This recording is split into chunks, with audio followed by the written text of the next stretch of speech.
Assalamu alaikum students. Me Humaira Khurshid with your lecture again about the theoretical issue of language, and that is the difference between spoken and written language. Students, so far we have read about the features or properties of language that are also called language universals, and then we have studied features of artificial varieties of language, and today we are going into another dimension, that is the differences that exist between speech and writing. Before going towards a formal lecture, let's think for a moment. What can be the differences between spoken and written language? Yes, think for some time about the spoken performance of the language that you have done today, and then compare it to a paragraph that is written in your book. Immediately you can see some glaring differences. Yes, it's again activity for today. Compare somebody's or somebody else or your own performance of spoken language of half an hour, and then have an analysis of the written text from any of your books. When you have a comparison of these two language chunks, you would come across some very important or glaring differences that exist between spoken and written form of language. Let's have a look at it systematically. What are the main differences? Yes, first aspect that we would see here would be the permanence. Written language is permanent, or we can say that written texts cannot usually be changed once they have been printed or written out. Yes, when we get something in written form or printed form, it cannot be altered easily. On the other hand, speech is transient. Yes, once something has been said, we can add something more to the meaning. We can deduct some information while communicating the same message to somebody else. So we can say that written form of language is more permanent or durable as compared to the spoken form of language. So speech is most of the time transient. It perishes as it is formed unless recorded. Yes, one form of the spoken language that gains permanence or equal durability with the written form is the recorded form of speech, and speakers can correct themselves and change their utterances as they go along.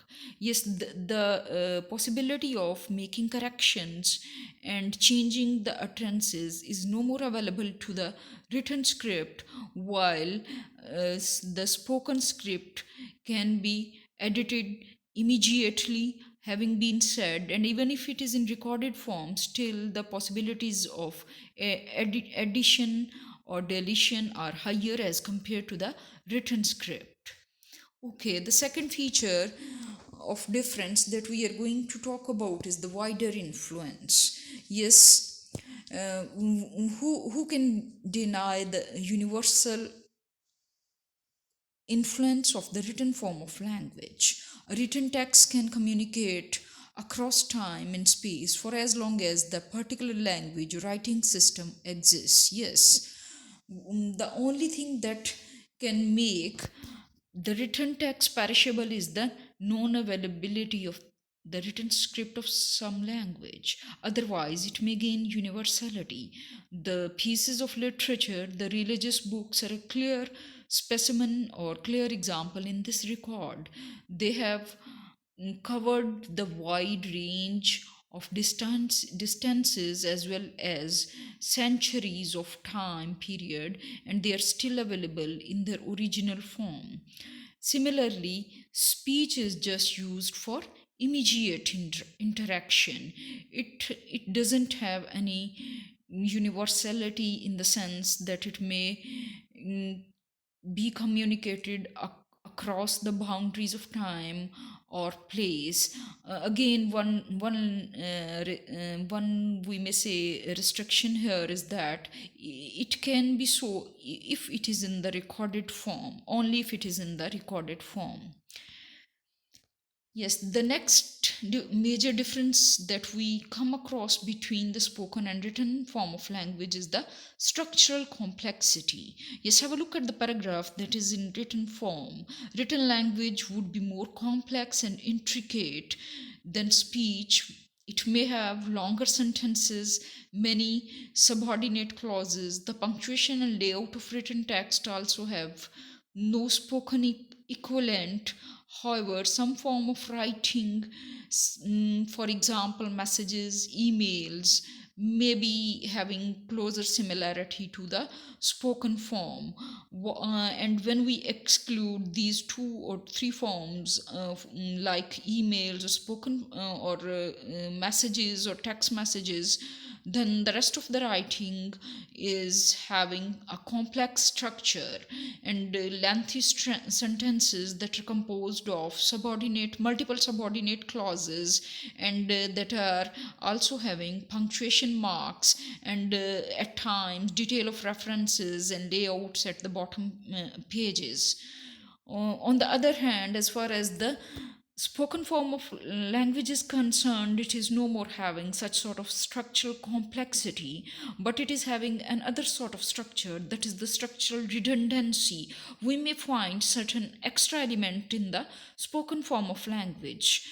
These elements can be repetitions, these can be false starts, these can be fillers, these can be incomplete sentences, immediate corrections or interruptions, with the exception of formal speeches and other scripted form of speech such as news reports and scripts for plays and films. Yes, again, certain scripts and when we say that something is a script and it is then spoken by somebody, again it won't be considered the watertight type of spoken language, because if something is scripted initially, it means it was initially in the written form and then it was spoken by some character or some person. So we can say that only few forms of the speech lack in structural redundancy, while most of the spoken performances or presentations having high amount of repetitions, false starts, fillers, incomplete sentences, and corrections and interruptions. Yes, another major difference that lies between spoken and written form of language is that in the case of written text or written language, writers receive no immediate feedback from the readers, or we can say that rather there is no shared knowledge or context that is available both to the writer and the reader. Writer works within his own context, and reader perceives or decodes message within his own context. So there may be some shared knowledge, there may exist some shared knowledge or similarity of context between the reader and the writer, but most of the times it may be lacking in the written form of language. So we can say that the writers and their expected readers cannot rely on context to clarify things, so there is more need to explain things clearly or explicitly and unambiguously than in the speech, except in written correspondence between people who know one another fully well. Yes, have a look at the spoken form of language. On the other hand, speech is usually a dynamic process, and the interaction takes place between two or more people.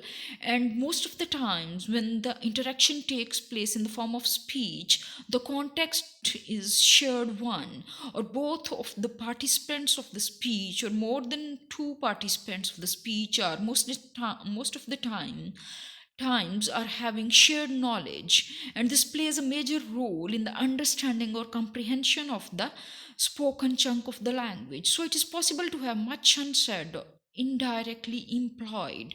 So, greater requirement for being explicit is no more needed here.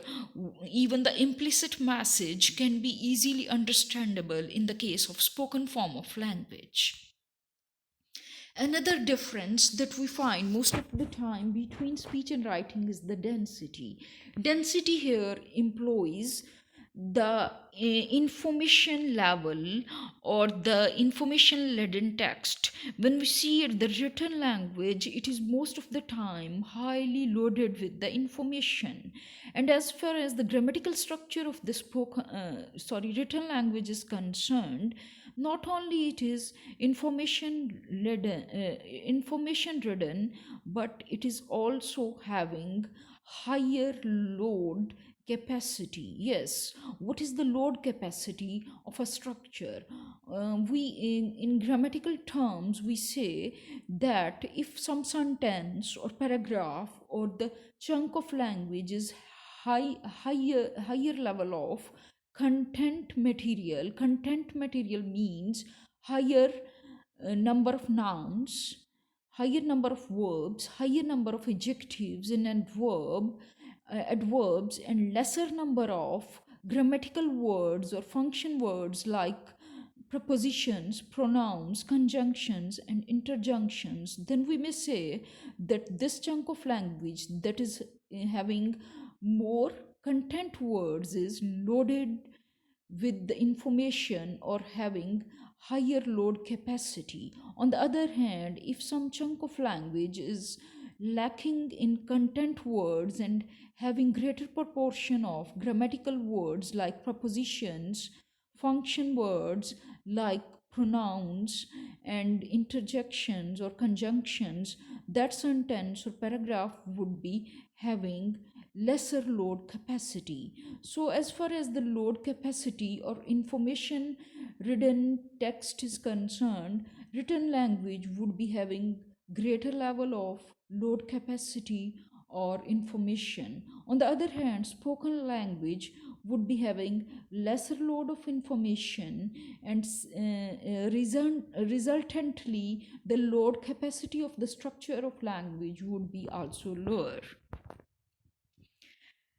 Yes, another greater difference that we can find in the written and spoken text is the communication markers. Yes, different type of communication markers that can facilitate understanding of a text are used by the writers and the speakers. Yes, in order to make the language more comprehensible or understandable, writers most of the time use punctuation marks, headings, layout, different colors, graphical aspects in the written text. Such things are not available in speech. So how does the speakers enhance the level of understanding of their text? Yes, they use some other features, and those features are called non-verbal clues of communication.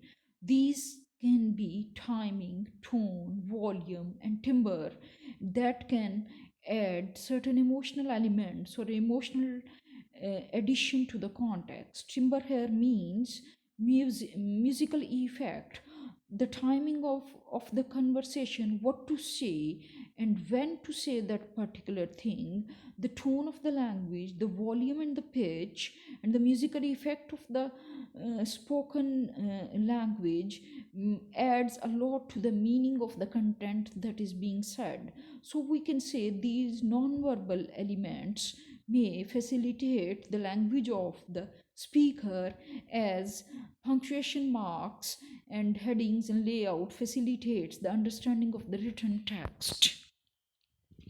Yes, durability, as it has already been discussed, or availability of the written language for a longer period of time makes another opportunity for the written text to be available for later record or later analysis. Written material can be read repeatedly and closely analyzed, and notes can be prepared on the writing surface itself. But speech doesn't provide any such opportunity. Only the recorded part of the speech can provide such repeated hearing possibility, or the later notes taking possibility, or the later analysis level opportunity. On the other hand, spontaneous speech doesn't provide any such feature. Okay, the last difference that we are going to discuss today is the more specific constructions. Yes, certain constructions are specific or particular to either to the written form of language or to the spoken form of language. For example, some grammatical constructions are only used in writing. For example, certain type of vocabulary such as complex chemical and legal terms won't be available in the spoken form of language. They're specific just to the written form of language. On the other hand, some types of vocabulary would be only available in the spoken form of language, like slangs, like colloquial features. They include expressions and tags like you know, you like, etc. Okay, students, now come to the activity stage. The thing that I want to say here is that having got your comprehension from the lecture, go to your textbook. You are required to add certain points or extra points that you get about the topic from your textbook. And another idea that is definitely on the other side of this suggestion is that you would have to find the similar material both in your lecture and your textbook. There would be definitely similarities, even if you find that the topics or the titles of the same differences would be termed differently in your textbook. The subject matter would be the same. So have a reading from your textbook with this thing in mind. And then finally, as usual, you would have to prepare an assignment on the topic. Thanks a lot.